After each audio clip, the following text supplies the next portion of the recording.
अस्सलाम वालेकुम। मीज़ल्स यानी खसरा आजकल बहुत फैला हुआ है और जो पेरेंट्स अपने बच्चों को लेकर आ रहे हैं उनके जहन में कुछ सवालात होते हैं जो वो हमसे रूटीन में पूछते हैं। ऐसे कुछ 10 सवालात को आज इकट्ठा किया है और उनका जवाब है इस वीडियो में। ये वो सवालात हैं जो कॉमन क्वेश्चंस हैं जो पेरेंट्स हमसे पूछते हैं। आइए देखते हैं। खसरे यानी मीज़ल्स में हम अपने बच्चों को कौन से एंटीबायोटिक दें? मीज़ल्स एक वायरल इन्फेक्शन है, इसमें एंटीबायोटिक की ज़रूरत नहीं है। एंटीबायोटिक्स बैक्टीरियल इन्फेक्शन में दी जाती है। इसलिए अगर आपके बच्चे को खसरा निकला है तो आपने खुद से कोई दवाई नहीं देनी, अपने बच्चे को बिला वजह एंटीबायोटिक नहीं देनी, वो आपके बच्चे को फ़ायदा देने के बजाय नुकसान पहुँचाएगा। आप अपने बच्चे के डॉक्टर से मशवरा करें। अगर वो ज़रूरत महसूस करेगा कि आपके बच्चे को साथ में कोई बैक्टीरियल इन्फेक्शन चल रही है तो वो आपके बच्चे को एंटीबायोटिक्स देंगे। आपने खुद से एंटीबायोटिक्स नहीं देनी। बच्चे को जब मीज़ल्स यानी खसरा निकल आए तो खाने पीने में क्या एहतियात करें? आप रूटीन में अपने बच्चे को जो खुराक देते हैं, जो डाइट देते हैं, उसकी उम्र के मुताबिक वो आप उसको जारी रखें। उसकी हाइड्रेशन ठीक रखें, यानी पानी की कमी ना होने दें। हर किस्म की वायरल इन्फेक्शन में बच्चों का लिक्विड इनटेक अच्छा होना चाहिए ताकि वो इस बीमारी से जल्दी बाहर निकल सके। मीज़ल्स में बच्चे को कौन सा विटामिन देना चाहिए? मीज़ल्स यानी खसरे में विटामिन ए का बहुत अहम किरदार है। ना सिर्फ बच्चे में बीमारी की अलामात कम होती हैं बल्कि उसमें कॉम्प्लिकेशंस यानी पेचीदगियाँ भी कम हो जाती हैं। जब आपके बच्चे को खसरे की अलामात महसूस हों तो हम आपके बच्चे को विटामिन ए की 3 डोजेज़ देते हैं। पहली डोज अलामात नज़र आने की सूरत में पहले दिन, उसकी दूसरी खुराक यानी दूसरी डोज 24 घंटों बाद यानी अगले दिन दी जाती है। 2 हफ्तों बाद विटामिन ए की तीसरी खुराक यानी तीसरी डोज दी जाती है। विटामिन ए देने के सही तरीके के बारे में एक अलहदा से वीडियो चैनल पर मौजूद है और उसका लिंक डिस्क्रिप्शन में है, आप वहां जाकर देख सकते हैं। मीज़ल और खसरे की सूरत में क्या बच्चे को नहला सकते हैं? आप अपने बच्चे को रूटीन के मुताबिक, मौसम के मुताबिक ज़रूर नहलाएं। वायरल इन्फेक्शंस में अपने बच्चों को साफ़ सुथरा रखें, उससे उनकी बीमारी की शिद्दत में भी कमी आती है। मीज़ल्स यानी खसरा कैसे फैलता है?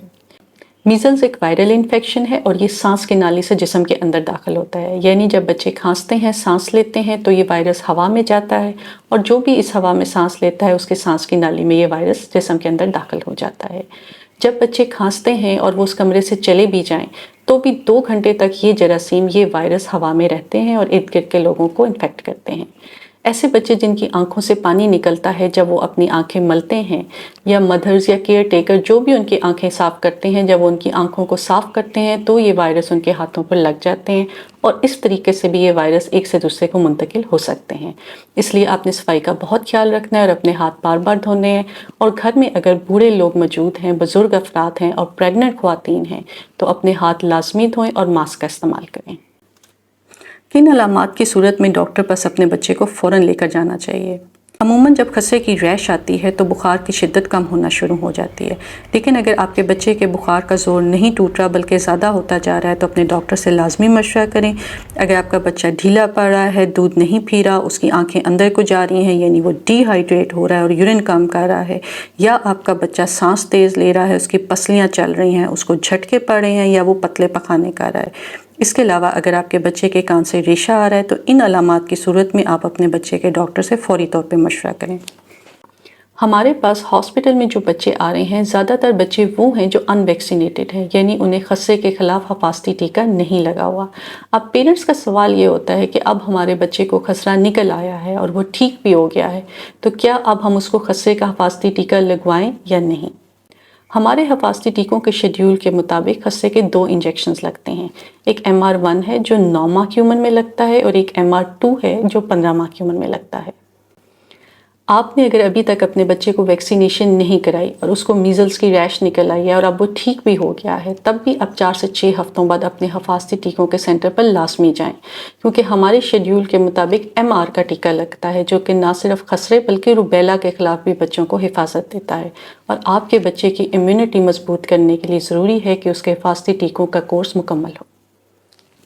बहुत कम केसेस में ऐसे बच्चे भी आए हैं जिन्होंने हिफाज़ती टीकों का शेड्यूल मुकम्मल किया है और फिर भी उनको खसरे की रैश निकल आई है। तो पेरेंट्स का ये सवाल होता है कि अगर हमारा टीकों का कोर्स मुकम्मल है तो क्या फिर भी बच्चे को खसरा निकल सकता है या नहीं?